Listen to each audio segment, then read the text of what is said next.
अस्सलामुअलैकुम। मुअज़्ज़ज़ हज़रात, ज़ुबान बहुत ख़तरनाक चीज़ है। नबी सल्लल्लाहु अलैहि वसल्लम हमेशा उनकी हिफाजत की तलक़ीन क्या करते थे, क्योंकि यही वह ज़ुबान है जो झूठ बोलती है, यही वह ज़ुबान है जो झूठी कस्में खाती है, यही वह ज़ुबान है जो चुगली करती है, और यही वह ज़ुबान है जो गाली देती है। ताज्जुब है, हमें मालूम ही नहीं होता, क्या हम इसको गुनाह ही नहीं समझते। गीबत ही एक ऐसा ही गुनाह है जिसमें हर कोई मुलफ़्फ़िज़, मर्द हो या औरत, जवान हो या बूढ़ा, आलिम हो या जाहिल। इसीलिए आप हजरात के सामने गीबत पर एक मुकालमा पेश करने जा रही हूँ। इस मुकालमे के किरदार मेहमान बुशरा, सास खुशबू, सास की दोस्त जुबैरा, बहू साइस्ता, साइस्ता की दोस्त रुखसार। आप सब लोग से गुजारिश है कि इस मुकालमा को गौर से देखें और इस गुनाह से बचने की कोशिश करें इंशाअल्लाह।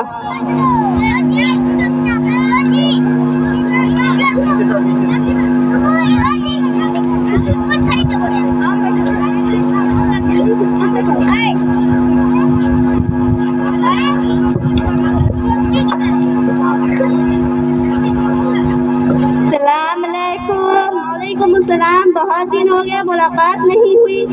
अरे ठंड बहुत है, कमर में दर्द हो रही है, इसीलिए आना नहीं होता। बैठो बैठो।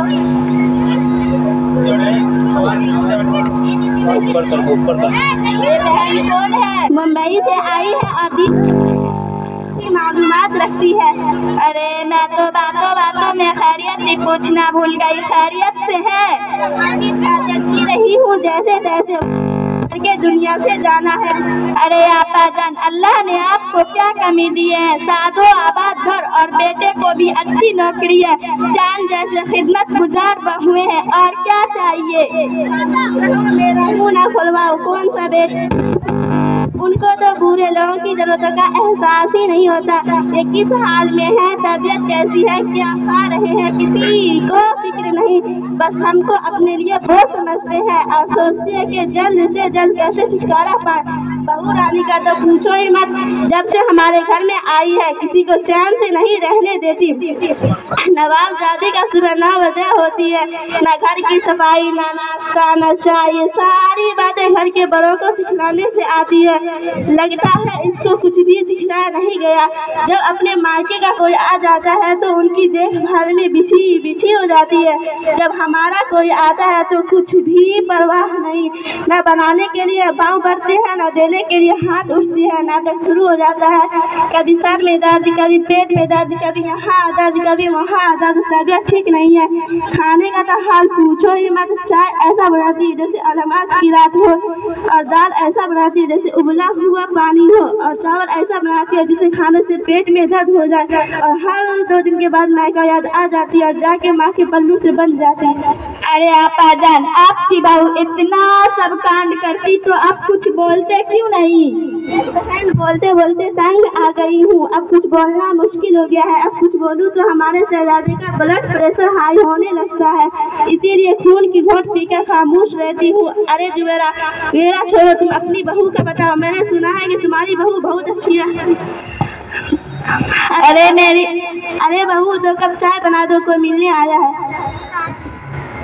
अरे आपा जान, मेरी बहू तो तुम्हारी बहू से भी 2 कदम आगे है। वह कलमुही तो मुझसे और मेरी बेटी से हमेशा लड़ती ही रहती है। आज की दौर में हर बहू ऐसी होती है, कल की आई लड़की घर पर राज करने लगती है। हाँ, जब हमारा बेटा ही अपना नहीं हुआ तो हम बहू को क्या कहेंगे? अरे जी मेरा, ये सारी बातें छोड़ो, चलो सिकाट में बैठकर चाय पीते हैं।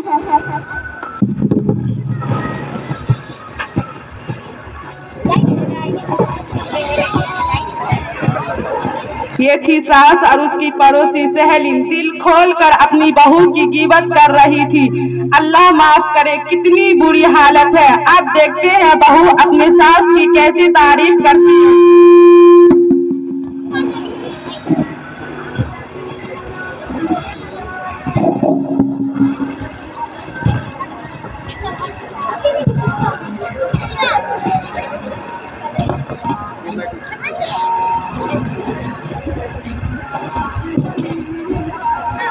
अस्सलामु अलैकुम। वालेकुम अस्सलाम। बैठो बैठो। कैसी हो बहन? क्या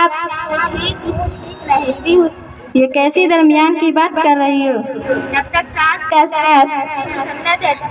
कहाँ से है? शाइस्ता, तुम कितनी खुशनसीब हो कि तुम्हारे सर पे सास की साया है। रुखसार, क्या खुशकिस्मती की रट लगाए रखी हो, भला वो भी चैन से रह सकती है जिसकी मेरी जैसी सास हो। एक बात पूछूं? औरतों के तारीख में सबसे अच्छी खूबसूरती कौन होती है, तुम्हें मालूम? नहीं। वो सारी इंसानी की माँ हजरत हव्वा अलैहिस्सलाम है। वो कैसे? क्योंकि उनकी कोई सास और नंद नहीं थी। तुम अपने सास से परेशान क्यों? वो सास नहीं, परेशानियों का घर है। जब देखो नाक चढ़ाए मुसल्लत रहती है। मैं खाना खाऊं तो परेशानी, मैं उठूं तो परेशानी, मैं बैठूं तो परेशानी, मैं सोऊं तो परेशानी। मेरे हर काम में नुक्ता चीनी, मेरे हौसला अफजाई की कई भूल। सुनो, तुम ही बताओ और इसका क्या नाम दूं? मैं क्या बताऊं, मुझे तो जरा भी चैन नहीं। मेरी एक तलाकशुदा एक नंद है, दिन और रात मेरी सर पका रखी है। मैं तो नौकरानी बन गई हूँ। उसको भी खिदमत करो, उसके बच्चे को भी। नखरे अलग, ये अच्छा नहीं, वो अच्छा नहीं, हर वक्त ताने सुनने को मिलती है। डबल डबल खाना बनाना पड़ता है। अभी तो मैं नाश्ता बनाने में लगी रहती हूँ, अभी तो मेरा खत्म ही नहीं हुआ। नंद और उसके बच्चे सारा बना बनाया खाना साफ कर चुके होते हैं। अगर मुझे खाना खाना होता तो मुझे खाना बनाना पड़ता। ये बचा कुचाई खाना मेरे हिस्से में आता है।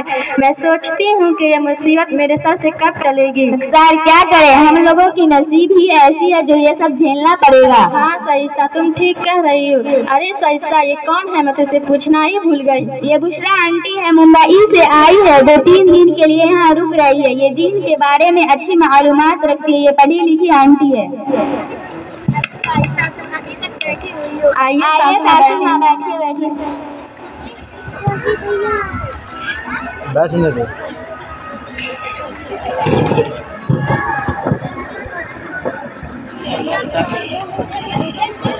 माफ करिए आंटी, हमने आपके ऊपर ध्यान नहीं दिए। कोई बात नहीं, सुबह से घर में हूँ। एक बात देख रही हूँ, हमारी जुबानों पर दूसरों की शिकवे शिकायत, दूसरों की गिबत बहुत ज्यादा हो गई है और हम जुबान की गुनाह तो कसरत से कर रहे हैं। अल्लाह ही हमें माफ फरमाए। और हम औरतों की बहुत बुरी आदत हो गई है, जहाँ 2-4 जमा हो गई, दूसरों की तस्करात, दूसरों की चुगली करना शुरू कर देती है। गिबत हमारी सेहत का एक हिस्सा बन गया है।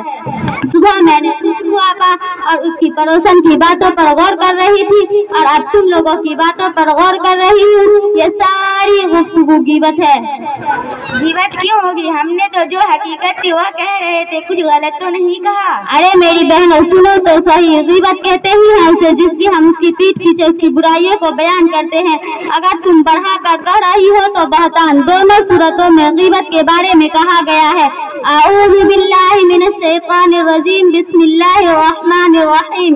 वला यक्तब बअदुकुम बअदा अयकुलु अहदुकुम। क्या तुम में से अपने मुर्दार भाई का गोश्त खाना पसंद है? क्या तुम्हें इससे घिन नहीं आएगी? अल्लाह से डरो। रसूल सल्लल्लाहु अलैहि वसल्लम ने फरमाया, क़यामत के दिन लोगों को नाक के बल या मुंह के बल उसकी जुबान की बातें ही गिराएंगी। ये गुनाह देखने में मामूली नजर आता है पर इसमें लज्जत बहुत है। खुदा न करे इसको किसी की रट लग गई तो उसकी आखिरत की बर्बादी में कोई शक नहीं। हमारी आखिरत क्यों बर्बाद होगी? क्योंकि जब हम किसी के पीठ पीछे उसकी बुराइयों को बयान करते हैं तो अल्लाह ताला हमारी सारी नेकी उसको दे देंगे जिसकी हमने गिबत की थी और हमारे आमले नामा से सारी नेकी खाली हो जाएगी। फिर भी अगर उसका हक बाकी रहा तो उसके सारे गुनाह हम पर लाद दिए जाएंगे। अरे मेरी प्यारी बहन, हमें आपकी गुफ्तगू सुन के एहसास हुआ कि हम कितने बड़े गुनाह में मुब्तला थे और इस गुनाह को जुबान का वक्त टाइम पास के जरिया समझती थी। मैं वादा करती हूँ कि आइंदा किसी के पीठ पीछे बुराइयां नहीं करूँगी और जुबान की सारी गुनाह छोड़ दूंगी। बुशरा आंटी, अल्लाह आपको जज़ा खैर दे। आपने तो मेरी आंखों में लगी पट्टी ही खोल दी। मुझे तो मालूम ही नहीं था कि ये भी एक गुनाह है। मैं वादा करती हूँ कि आइंदा से किसी की भी पीठ पीछे बुराई नहीं करूँगी। मुझे एहसास हुआ।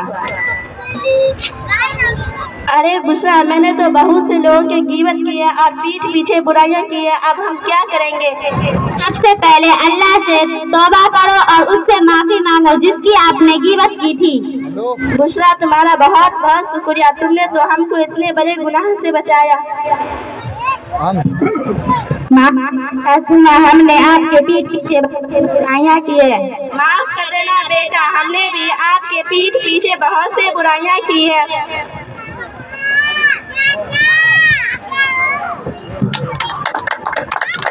दौर को देखते हुए इसका क़याम किया गया है और अल्हम्दुलिल्लाह आप लोग देख भी रहे हैं। और यही वजह है कि हमारे जो